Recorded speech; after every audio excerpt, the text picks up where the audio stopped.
Halo kakak-kakak dan teman-teman semuanya, selamat datang kembali di channel ini. Bagi yang baru menemukan channel ini, welcome to this channel. Dan jangan lupa dulu pencet tombol subscribe-nya ya. Di edisi alur cerita film kali ini, kita akan membahas film yang berjudul 99 Cahaya di Langit Eropa. Film yang dirilis pada tahun 2013 ini disutradarai oleh Guntur Suharyanto dan dibintangi oleh beberapa aktor dan aktris terkenal di Indonesia. Di antaranya Acha Septriasa, Abimana Arsatya, dan masih banyak lagi. Saya atau kami peringatkan bahwa this is full spoiler content. Jadi kepada kakak-kakak atau teman-teman semua yang belum menonton filmnya, dipersilakan dulu untuk menonton video ini agar tidak kesulitan dalam memahami alur ceritanya. So, people, without anything to do, it's show time, boy.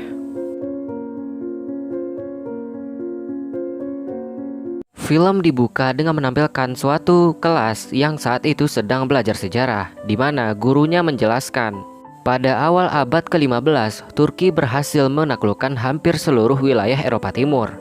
Dan pada tahun 1683 pasukan Turki di bawah kepemimpinan Kara Mustafa berhasil mengepung pasukan Austria. Namun kemudian Austria mendapat bantuan militer dari Polandia dan juga Jerman, sehingga mereka berhasil mengalahkan pasukan Kara Mustafa. Setelah selesai menjelaskan pelajaran, salah satu murid bernama Leon mengatakan, jangan-jangan ia mengepung Wina, yaitu salah satu kota di Austria saat itu, adalah kakeknya Aisyah. Terkejut dengan apa yang disampaikan oleh temannya, Aisyah langsung menolak apa yang disampaikannya itu. Diketahui Aisyah adalah anak dari seseorang yang berasal dari Turki, dan saat ini dia bersama ibunya menetap di Wina, Austria. Ibu guru mereka kemudian menjelaskan bahwa hal ini terjadi pada tahun 1683. Jadi hal ini tidak perlu dipermasalahkan. Mendengar apa yang disampaikan oleh guru mereka, mereka semua kemudian diam. Lalu kita diperkenalkan dengan salah satu tokoh utama kita, yaitu bernama Hanum yang diperankan oleh Acha Septriasa. Hanum merupakan seorang jurnalis yang saat ini tinggal di Wina, Austria, sembari menemani suaminya yang saat ini menjalani kuliah untuk mendapatkan gelar PhD. Ketika dia sedang berjalan-jalan, Hanum melihat salah seorang perempuan yang mengenakan hijab mencoba untuk mencari pekerjaan, namun dia ditolak karena tidak bisa berbahasa Jerman dengan fasih. Di suatu hari, Hanum yang telah merasa bosan karena tidak bisa melakukan apapun selama di Vienna, kemudian mengikuti kursus bahasa Jerman. Dan di sana dia kembali bertemu lagi dengan perempuan yang sempat dia lihat tadi. Setelah kursus selesai, Hanum kemudian berkenalan dengan salah satu perempuan yang membuatnya tertarik itu. Diketahui nama perempuan ini adalah Fatma. Ketika Fatma hendak pulang ke rumahnya, Hanum kemudian mencoba untuk mengikutinya. Mulai dari sini, Hanum dan Fatma berteman. Di suatu hari, Hanum dan Fatma berbincang-bincang di sebuah taman. Fatma lalu memperlihatkan kepada Hanum sebuah desain-desain yang selama ini dia buat. Dia juga mengatakan bahwa dia ingin menjadi desainer busana muslim. Tak lama berselang, Aisyah dengan wajah yang sedih datang. Dan ternyata, Aisyah adalah anak Fatma. Aisyah mengatakan kepada mamanya bahwa dia selalu diolok-olok oleh temannya karena menggunakan hijab. Melihat Aisyah yang bersedih, Hanum lalu menawarkan sebuah coklat kepada Aisyah, dan Aisyah menerimanya. Aisyah lalu bertanya kenapa Hanum tidak memakai kerudung, sama seperti dia dan juga ibunya. Lalu ibunya yang mengerti akan Hanum yang belum siap untuk memakai kerudung, lalu menjawab bahwa Hanum itu sakit kepala. Setelah itu, Fatma kemudian datang ke sekolah Aisyah. Dia lalu menanyakan kepada guru Aisyah kenapa Aisyah selalu diolok-olok, dan juga menanyakan apakah salah Aisyah memakai kerudung. Guru Aisyah hanya menjawab bahwa Aisyah sebenarnya tidak salah memakai kerudung, tapi pilihan Aisyah ini yang membuat Aisyah itu diolok-olok oleh temannya. Gurunya juga meminta kepada Fatma agar membicarakan tentang pilihan Aisyah untuk memakai kerudung. Di suatu hari, suami Hanum yaitu Rangga yang diperankan oleh Abimana Arsatya terkejut di depan papan mading. Dia melihat salah satu pengumuman, yaitu ujian akhirnya akan dilaksanakan pada hari Jumat pukul 11.30 sampai 13.30. Kemudian salah satu teman Rangga yang bernama Marja datang. Dia meminta Rangga untuk mengajarinya beberapa hal, khususnya tentang mata perkuliahan. Setelah itu, teman Rangga yang lain yang bernama Stefan kemudian datang juga. Nah, di sini Rangga dan Stefan sedikit berbincang-bincang. Stefan lalu mengatakan semenjak Rangga bertemu dengan Kuriman atau salah satu teman Rangga yang lain yang bernama Khan, Rangga itu berubah dan dia tidak lagi menjadi seorang freeman yang tinggal di apartemennya dulu. Lalu ketika Rangga sedang menunggu kereta, dia bertemu dengan si Kuriman, yaitu salah satu temannya bernama Khan. Setelah kereta datang, mereka berbincang-bincang di kereta itu. Nah, di sini Khan kemudian mengutarakan kekesalannya kepada Rangga akan jadwal ujiannya. Rangga lalu menjelaskan kepada Khan bahwa ada baiknya mereka berbicara dulu kepada profesor mereka. Namun Khan menolak dan dia mengatakan jika itu masalah ibadah, dia tidak akan mau berkompromi. Scene kemudian beralih kepada Hanum yang saat itu sedang memasak di apartemennya. Dia kemudian mendengar seseorang mengetok pintu apartemennya, dan ketika Hanum membuka pintu apartemen itu, ternyata itu adalah tetangganya.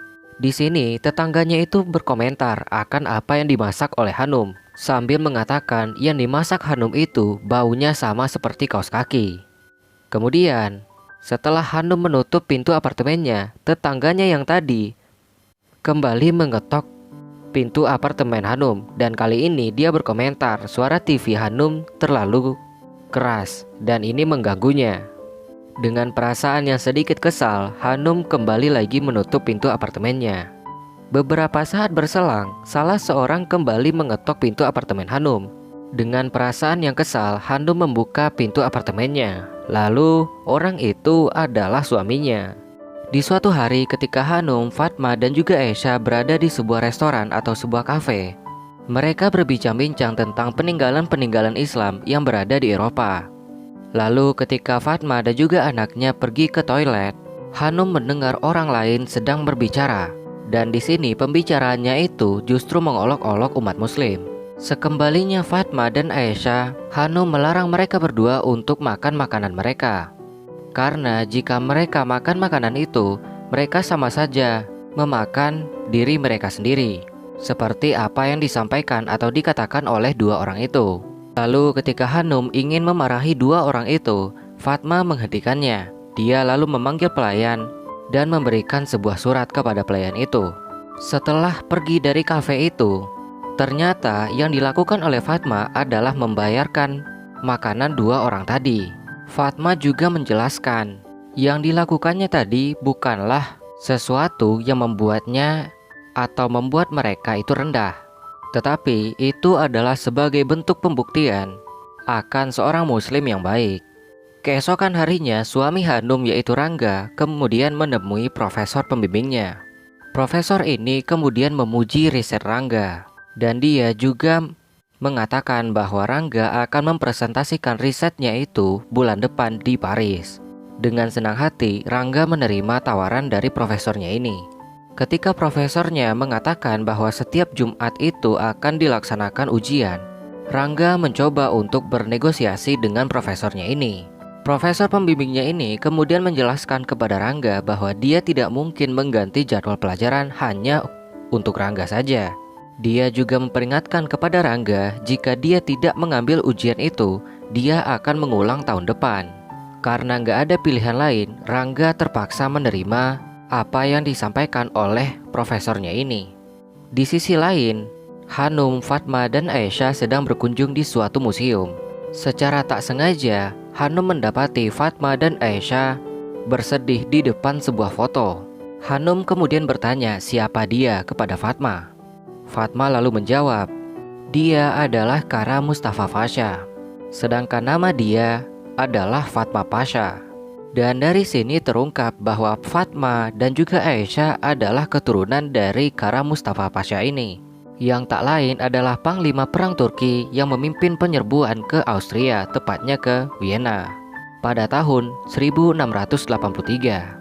Keesokan harinya, Fatma kemudian memperkenalkan Hanum kepada teman-temannya yang lain, yaitu teman-temannya yang memilih untuk masuk Islam setelah kenal dengan Fatma. Mulai dari sini, Hanum sedikit merubah cara berpikirnya dan juga cara dia memperlakukan orang lain. Hal ini terbukti dengan Hanum memberikan sebuah mie goreng kepada salah satu tetangga yang sempat mengejeknya saat itu. Di sisi lain, Rangga yang merasa sangat bersalah karena meninggalkan sholat Jumat demi ujiannya terlihat sangat pucat, sembari menyelesaikan soal-soal ujian itu. Hanum kemudian mengunjungi suaminya dan salah satu teman suaminya yaitu Stefan mengatakan bahwa Rangga sedang ujian di dalam. Setelah selesai ujian, Rangga merasa sangat bersalah di depan istrinya. Hanum mencoba untuk mengerti dengan apa yang sedang dilalui oleh Rangga dan dia mengantar Rangga untuk pergi ke masjid karena masih ada waktu untuk sholat zuhur. Setelah Rangga selesai sholat, dia bertemu dengan imam yang berada di masjid itu. Mereka sedikit berbincang-bincang di sana dan imam ini menjelaskan, dalam situasi yang dihadapi oleh Rangga saat ini, serahkanlah itu kepada Yang Maha Kuasa. Beberapa hari telah berlalu. Di suatu hari, Stefan memberikan sebuah koran yang berisikan sebuah berita bahwa 2 wanita Austria ditangkap karena sholat di gereja Mesquita. Rangga mencoba untuk mengerti kenapa Stefan menanyakan hal itu. Berbeda halnya dengan Khan. Karena tak terima dengan pernyataan yang dikemukakan oleh Stefan, Khan sedikit marah kepada Stefan. Dan terjadilah perbedaan pendapat di antara mereka. Keesokan harinya, Hanum dan Rangga sedang bersiap-siap untuk menemui Fatma di sebuah restoran. Karena Fatma mengajak Hanum dan Rangga untuk makan bersama di restoran itu bersama suaminya dan juga Aisyah. Sebelum mereka berangkat, tetangga mereka kemudian mengatakan bahwa mie goreng yang diberikan Hanum saat itu ternyata sangat enak dan dia menyukai ikan asin yang dibuat oleh Hanum. Dari sini Hanum mulai menyadari bahwa apa yang dikatakan oleh Fatma saat itu ternyata benar. Tidak semua perlakuan jahat harus dibalas dengan perlakuan jahat pula. Setelah mereka selesai makan-makan, Hanum menemani Aisyah untuk pergi ke toilet dan di sini Fatma menitipkan sesuatu kepada Rangga agar diberikan kepada Hanum setelah Fatma mengetahui bahwa mereka akan pergi ke Paris. Tak hanya itu, Fatma juga memberikan salah satu nomor atau kontak dari salah satu temannya yang bernama Marion yang tinggal di Paris pula, yang nantinya akan menemani Hanum selama Rangga menyelesaikan presentasinya di Paris. Setelah itu, Hanum dan Rangga berangkat menuju Paris. Ketika mereka berdua berada di Paris, mereka bertemu dengan Marion, yaitu teman Fatma. Sembari Rangga menyelesaikan presentasinya, Marion mengajak Fatma untuk berkeliling kota Paris. Dan di sini tempat pertama yang mereka kunjungi adalah Museum de Louvre. Marion mengatakan, museum ini tidak hanya menyimpan lukisan Mona Lisa yang terkenal itu, tetapi museum ini juga menyimpan peninggalan-peninggalan besar peradaban Islam yang berada di Eropa. Hal ini terbukti dengan Marion menyuruh Hanum untuk memperhatikan sebuah lukisan. Setelah Hanum memperhatikan dengan seksama, Hanum kemudian menyadari bahwa kerudung yang berada di lukisan itu mempunyai sebuah tulisan bahasa Arab. Hanum yang terkesima dengan apa yang dilihatnya ini diajak Marion untuk kembali mengelilingi museum itu dan melihat beberapa barang-barang yang juga bertuliskan bahasa Arab. Hanum kemudian menyadari bahwa ternyata pengaruh kebudayaan Islam terhadap kebangkitan negara-negara di Eropa sangatlah besar. Keesokan harinya, Hanum kembali diajak oleh Marion untuk melihat peninggalan-peninggalan peradaban Islam yang berada di Paris. Kali ini, Marion mengajak Hanum untuk pergi ke gerbang kemenangan yang dibangun oleh Napoleon. Nah, di sini Marion menjelaskan jika Hanum berjalan lurus yang dimulai dari gerbang ini, Hanum akan bertemu dengan gedung emas. Setelah itu, Hanum akan bertemu dengan air mancur. Setelah melewati air mancur, Hanum akan bertemu dengan museum yang pernah mereka kunjungi, yaitu Museum de Louvre. Setelah mengunjungi gerbang kemenangan yang dibangun oleh Napoleon, Marion menjelaskan kepada Hanum jika Hanum menarik garis lurus ke arah timur seperti yang diperlihatkan oleh Marion tadi, Hanum akan melihat bangunan paling indah di dunia. Dan bangunan itu adalah Ka'bah. Waktu mereka di Paris telah selesai dan sebelum berpisah, Marion menitipkan sesuatu kepada Hanum agar nantinya diberikan kepada Fatma. Sekembalinya dari Paris, Hanum menyadari bahwa beberapa hari ketika mereka berada di Vienna, dia dan suaminya tidak lagi melihat keberadaan Fatma. Hingga di suatu pagi, Hanum membalas email yang diberikan oleh Marion yang saat itu menanyakan apakah kiriman atau titipannya saat itu telah diberikan kepada Fatma. Hanum dan suaminya yang penasaran dengan apa titipan dari Marion ini kemudian membukanya. Dan mereka sangat terkejut bahwa titipan yang diberikan Marion adalah sebuah obat-obat herbal untuk penyakit kanker. Hanum kemudian membaca surat yang diberikan Marion untuk Fatma. Dan di sini Hanum menyadari bahwa yang terkena penyakit kanker adalah Aisyah. Dalam surat itu, Marion juga menanyakan bagaimana proses kemoterapi yang dijalankan oleh Aisyah. Setelah membaca surat itu, Hanum mencoba untuk mengerti. Mungkin saja Fatma menghilang karena dia sedang melakukan proses pengobatan kepada Aisyah. Hanum dan Rangga kembali menjalani aktivitasnya seperti biasa lagi. Hingga di suatu hari, Rangga menanyakan kepada Hanum apa rencana mereka setelah ini. Hanum menjawab bahwa dia ingin pergi ke Cordoba, Spanyol. Film ini diakhiri dengan sebuah cuplikan yang menampilkan bagian kedua dari film ini.